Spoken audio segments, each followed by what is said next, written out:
Hai korang. Okay, tada. Letak ini bekal dari Bukit Sur. Perjalanan saya dalam almost 4 jam setengah. Ni dah berhenti naik 4 jam 45 minit macam tu kan. Oh, ada orang maksa. Dia dah berwap ni. Saya risau takut tak elok. And then ni kuah dia. Kuah dia dalam ni. Letak ibu juga ada bekalkan dan terpawai ni. Tada! Nasi lemak. Tapi telur tak ada. Timun tak ada. Ada sambal nasi dengan ikan bilis. Tada! Dah nampak kan?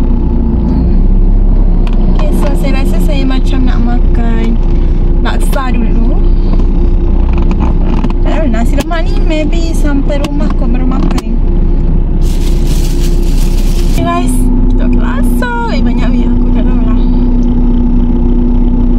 Bismillahirrahmanirrahim.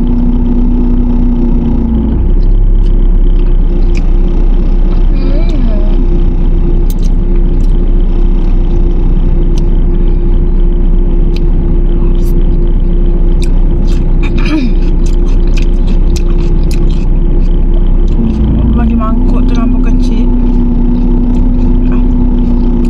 Allah SWT.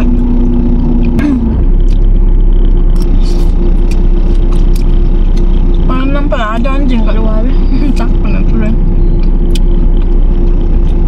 Ni yang tepi tingkap lah.